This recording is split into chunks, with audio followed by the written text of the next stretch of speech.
kabajamtoota daawwattoota keenya har'a kanan qabadde isin dhiyaate akkamitti koompitara keenya irraa wifi koompitara keenya qabu moobaayilatti akkamitti akka fayyadamuu dandeenyu asumaan isin agarsiisuu barbaadeeti. jalqaba irratti koompitara keenya Windows 10 yookaan Windows 8 ta'uu qaba.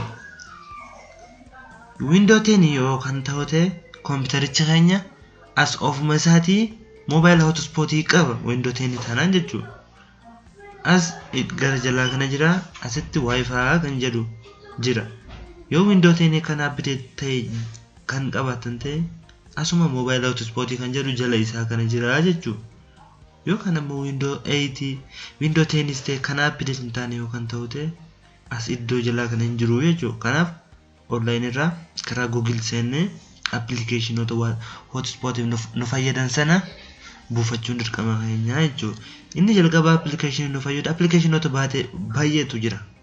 isaan keessa inni jalqaba yookaan tokko yookaan filante Mars Wifi kan jedhamu. erga browser keessas galee Mars Wifi application kan jedhu download goone install goone booda sana booda applicationota kana isa kana yoo ta'e isa kana ni bannaa jechuudha. erga bannee booda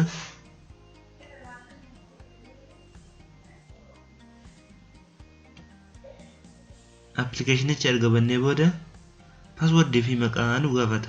by default ofiisaatiif ni qaba jechuudha. garuu password fi maqaa isaa sana jijjiirratti fayyadamuu dandeenya. fakkeenyaaf asitti by default kan isaa Mars Wifi jedha. nu jijjiirree fakkeenyaaf Magarsaa kan jedhu kana ishii godhan.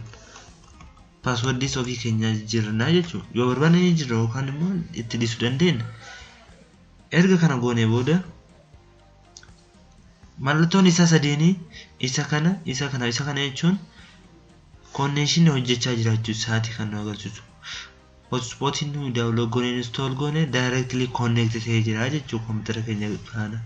sana booda isa deemnaa as deemnee wifi koompitaricha banamuu qaba. wifi inni kun banamuu qaba dirqama jechuudha.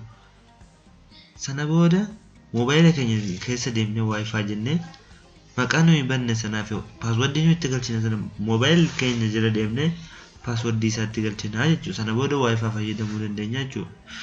kan isin faana ture an Magarsaa Ahmadi.